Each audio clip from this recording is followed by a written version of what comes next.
everyone, and welcome back to Brown Coat Reviews. I'm your host, Laura. Now here at Brown Coat Reviews, we do comic book reviews, we go behind the scenes, we show some cool collections, and we have everyone's favorite series, Married with Comics. Now the big announcement that we've been sharing with everyone is that once we hit 500 subscribers, we are doing a free giveaway to subscribers only. So if you are not already subscribed to the channel, please make sure to do so. But then we are also doing a separate giveaway for the people who are participating the most in our community. There will be something in it for everyone, but we also wanted to thank everyone who's kind of helping to make these videos even better.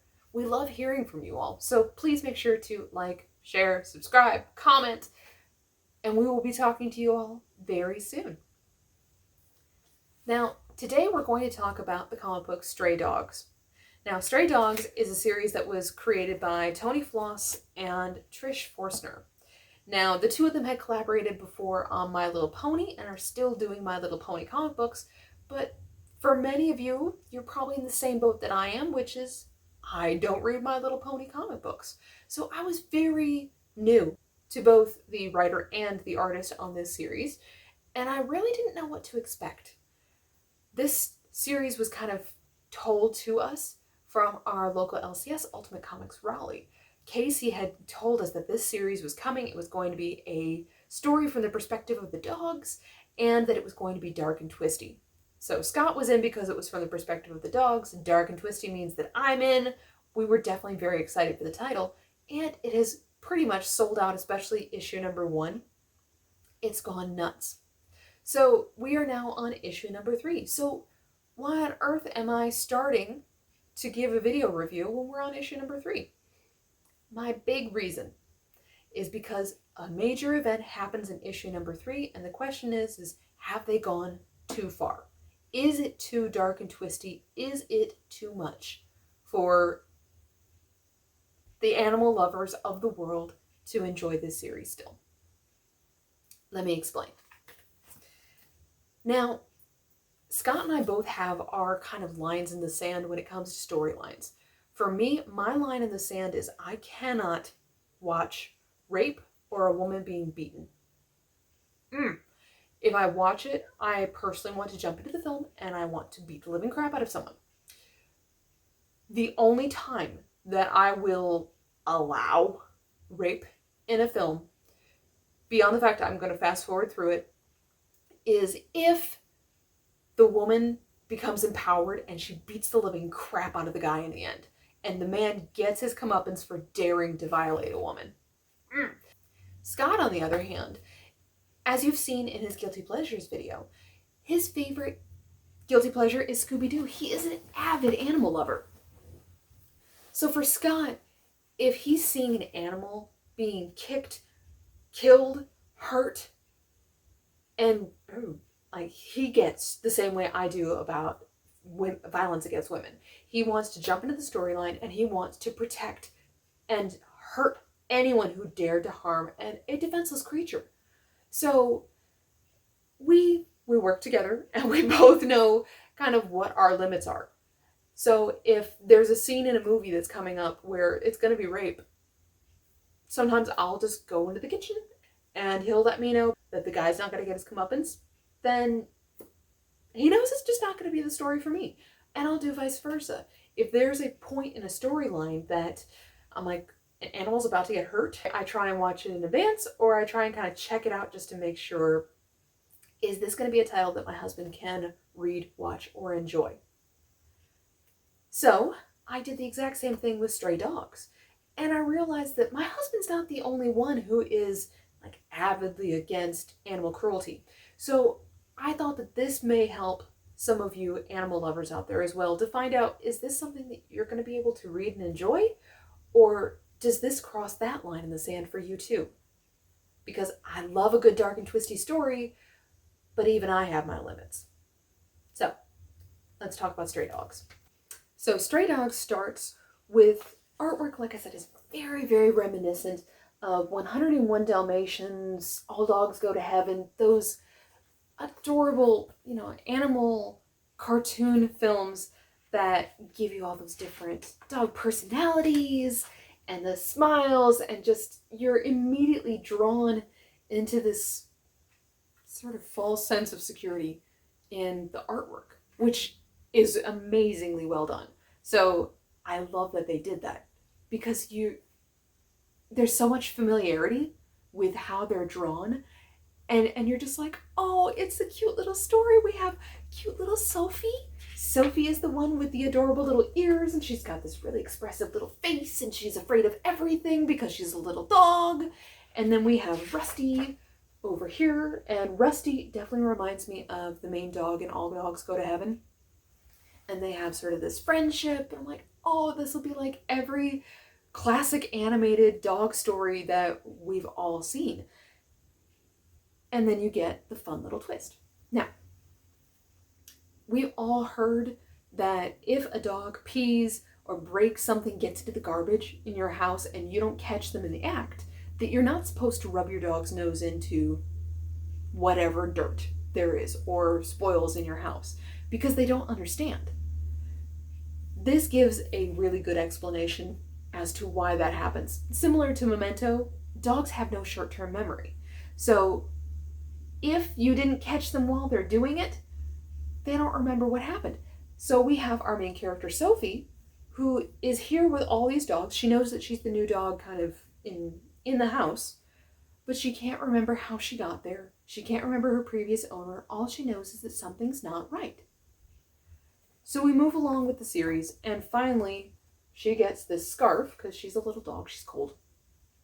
Gets the scarf, sniffs it, and immediately the nose remembers, and she gets that memory back of her previous owner.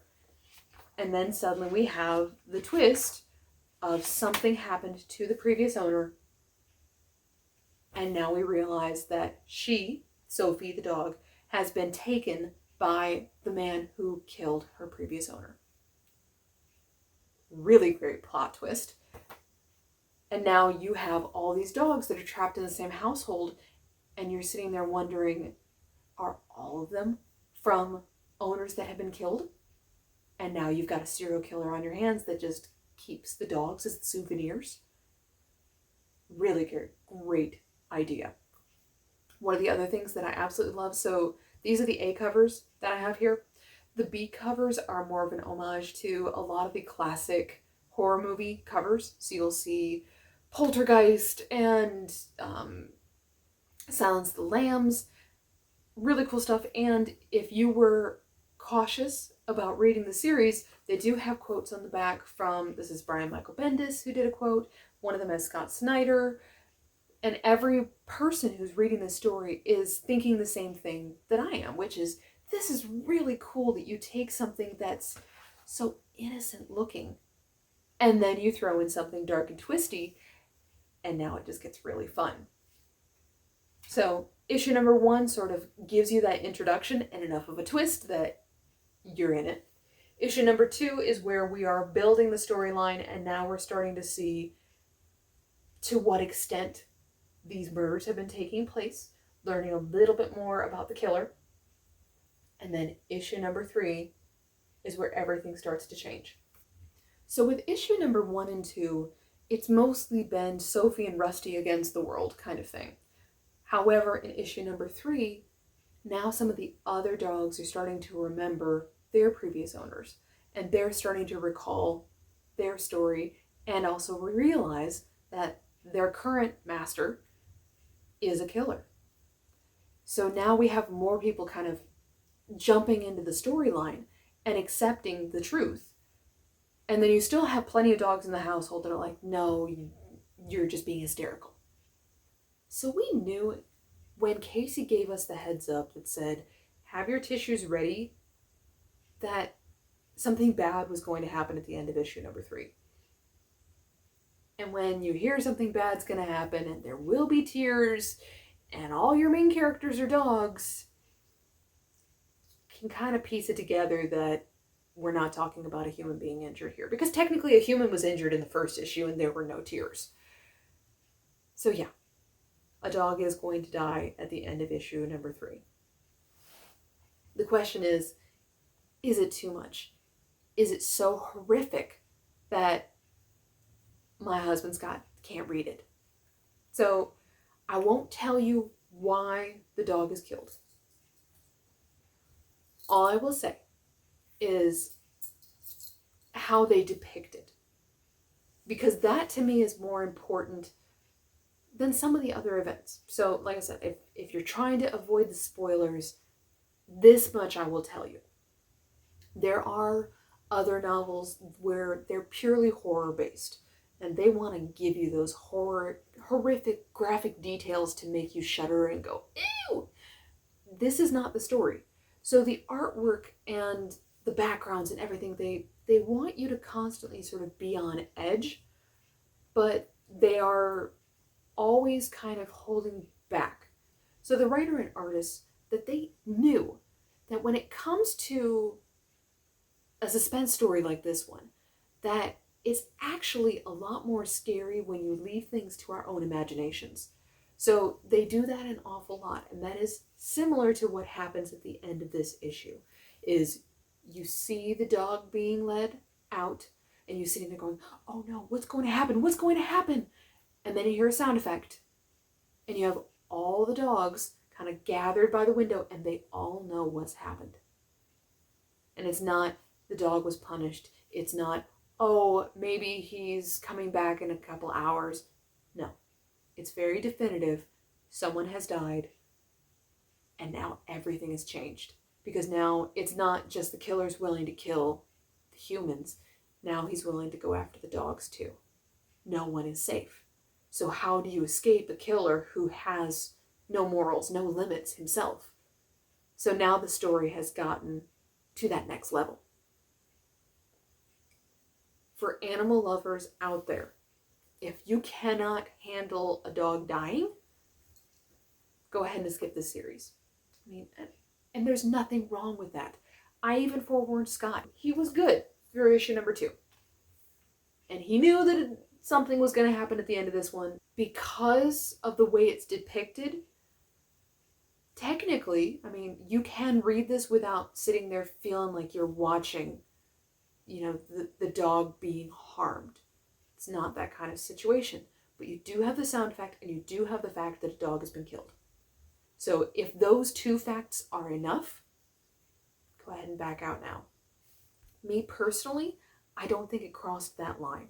I think it maintains that element of more of like a Hitchcock story where something's going on in the background, and you know that the killer is coming, and you know something is wrong. It's staying on those elements and those lines. So for me, I'm going to keep reading. I do really like this series. I still recommend it, but it is now turning a corner. And I don't believe that this is going to be the last dog to die. The way that it's being built up, I don't think it's the end. So, like I said, faint of heart, animal lovers, I completely understand and I get you. So, be prepared is all I want to say. Now, questions for you all. First one, of course, is there a series that you started reading that you're like, no, it crossed the line, I can't read anymore? Do you ever feel that there was a comic book that did that for you? Or was there a movie that you're like, I'm out? Was there a Godfather equivalent for you where it just infuriates you to such an extent that you can't watch it again? Do you enjoy those horror suspense stories where it's a little more tongue-in-cheek, where it looks so innocent and suddenly everything turns very dark and twisty? Do you enjoy those, or do you like it when your horror and suspense stories are just straight up horror and suspense? Let the artwork match the horror elements that are being depicted in the storyline. Which one do you prefer? Now, as always, this is Laura from Browncoat Reviews, and I will be seeing you all again very soon. Have a great day.